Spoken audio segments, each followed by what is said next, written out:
Hey guys, this is Mike from Craft Beer Storm, and this is our segment called Craft Brew News, which we bring to you every Friday, going over the news of the past week in the craft beer world.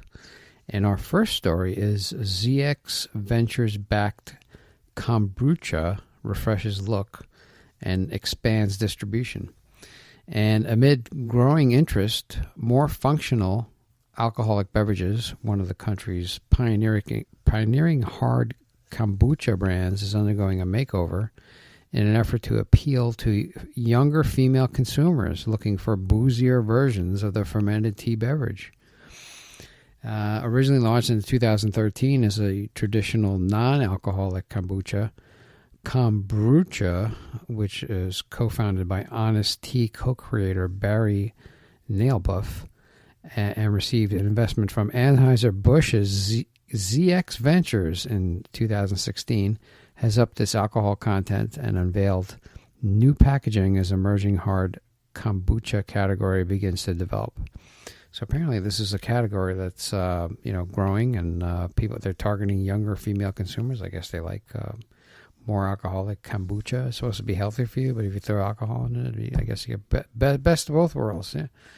Speaking with Brewbound, Kombrewcha CEO Garrett Bredenkamp said the moves, which include a transition from bottles to cans, surprise, surprise, and expanded distribution to the Pacific Northwest, were the byproduct of consumer feedback from the last year. The company's core consumer, active 28 to 45-year-old women, wants a sessionable beverage with a slightly higher ABV and natural ingredients packaged in cans, he says. So this is the market they're targeting. So starting in March, Kombrewcha will increase the ABV of its three core offerings, royal ginger, lemongrass lime, and berry hibiscus, from 3.2% ABV to 4.4% ABV. They seem kind of feminine beer, royal ginger, lemongrass lime. I guess they're targeting that market. Those products will also move into 6-packs of 12-ounce cans sold at a suggested retail price of $11.99, which is pretty good, as the company phases out 4-pack bottles. So another facility going into cans. Kombrewcha, which was originally founded as a non-alcoholic beverage company, pivoted a little more than a year ago to become the first hard kombucha brands. The boozy version of Kombrewcha launched in New York City, where it gained self-placements in Whole Foods and Trader Joe's stores, as well as more than 100 on-premise accounts. So there you go. Kombucha is getting a facelift, and they're becoming Kombrewcha. A little bit more alcohol in there. Second story, in New York, Prohibition Party seeks an alcohol ban. A political party seeking a ban to ban beer, wine, spirits has reformed in New York, according to NewYorkUpped.com. Dormant since the 1940s, the New York Prohibition Party reemerged in 2017 with the goal of establishing a lasting prohibition to the manufacture and sale of alcohol, to abolish the alcohol industry, and to establish a teetotal culture, the outlet reported. The party is targeting Governor Andrew Cuomo, who has been a vocal supporter of the state's craft alcohol industry and given tax credits, grants, and other incentives to emerging companies. And I've heard that from a lot of brewers, that he's doing a great job supporting them, and he's supporting the beer industry in New York State. And why not? It's a great industry. Governor Cuomo is perhaps the worst governor on alcohol issues that our state has had since Herbert Lehman, New York's governor, when Prohibition ended in 1933. The New York Prohibition Party told NewYorkUp.com in an email his support for the alcohol industry is unethical and has harmed the people of New York. Okay. So I guess everybody has their own opinion. I don't agree with it, but hey, if they want to seek it, that's their right. I don't think they'll be successful, but that's just me. Brewdog to fly UK investors to Ohio. And Brewdog is, two guys who are killing it. They're raising loads of capital. They had a series on TV. I don't know if you caught their TV show. It was a really great show. They used to brew beer everywhere, underwater, on trains. Like, it's crazy. Brew Psycho beer. They made this caffeine beer once where they went to a scientist, a laboratory, and they extracted caffeine down to its purest form. Like, it was this white powder. And they were ready to put it in beer, and the lawyer stopped them and said it could cause, like, heart attacks and, very, like, bad things to people. So they couldn't do it. However, from their website, they said, for 3 seasons, we ripped up the airwaves with Brewdogs, our TV show about craft beer that became the most downloaded show on this network. But as we prepared for our 4th season, the suits got involved and canceled us. That's ridiculous. All right. Well, Brewdogs, you want to come on my show, I'll promote you. Get in touch with me, or I'll get in touch with you. I got to reach out to them. Anyway, Brewdog to fly UK investors to Ohio. What's going on in Ohio?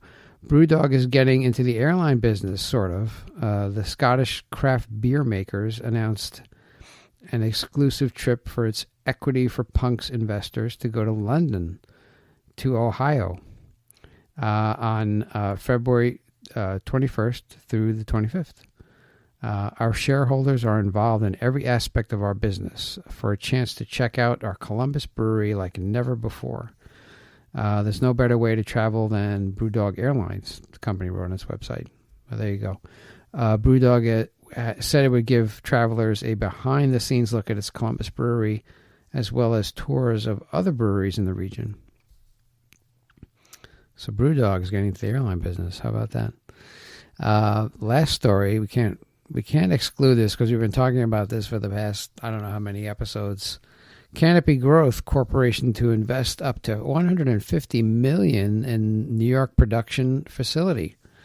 We're talking about hemp, cannabis. Less than a month after signing of the 2018 Farm Bill, Canadian cannabis company Canopy Growth Corporation has announced plans to invest up to $150 million to establish the first U.S. production facility in New York State. And New York State's on the list of states that will probably legalize marijuana. Probably happen this year. And like I said, these Canadian companies are coming in, and they're just dominating. It's just crazy. Earlier this week, Canopy announced that the Empire State had granted it a license to begin processing and producing hemp. In a press release, Canopy said it would invest between $100 million and $150 million to build a U.S. operation in New York's southern tier. The company added that plans to establish large-scale production capabilities focused on hemp extraction and product manufacturing, which would allow it to produce tons of hemp extract annually. Canopy called this expansion into the U.S. and other example of strategic advantage of last year's $4 billion investment from Corona and Modelo Maker Constellation Brands provides the company. For their part, executives with the New York headquartered Constellation Brands have expressed confidence in Canopy's ability to achieve a $1 billion Canadian revenue run rate within the next 18 months. Wow. CEO Rob Sands, who will be supplanted by current President and CEO Bill Newlands in March, has referred to cannabis as the most significant global growth opportunity for the next decade. And you know what? I agree with him. Sales for the illegal cannabis in North America are forecasted to grow to $24.2 billion by 2021. That's not too far away, according to BDS Analytics, which tracks cannabis industry trends. Canopy credited the work of U.S. Senator Charles Schumer in helping pass the Farm Bill, along with government and Andrew Cuomo's creation of the Hemp Research Pilot Program for its decision to establish a base in New York State.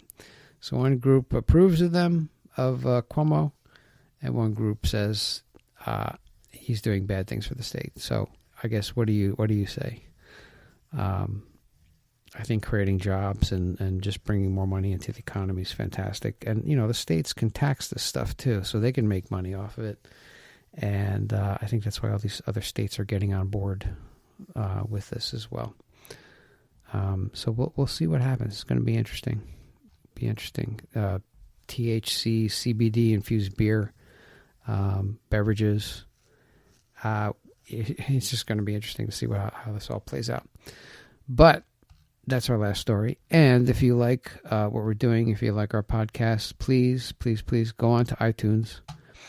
Give us a rating, give us a review, subscribe, tell a friend, tell 10 friends, we're 10X, that we exist, and we're just trying to help people understand what craft beer is and tell them that there is an alternative to large, mass-produced, watered-down beer, and that's great local craft beer.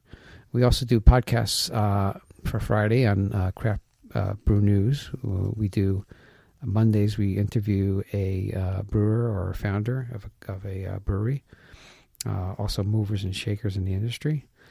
And on Wednesday we do beer styles, where we go down the GABF list, GBAF list of styles that are permitted into the competition that they have, and it's just very detailed, and we go over what's in the beer, what should not be in the beer, glasses to serve it in, the alcoholic content, and it's just a lot of great information, and those podcasts have been doing very well, so you guys like that, so it's good. We're going to bring you more.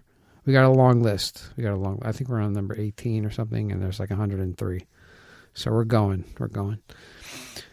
Okay, guys. Please go on iTunes, give us a rating, review, and I love you guys. We'll talk to you soon.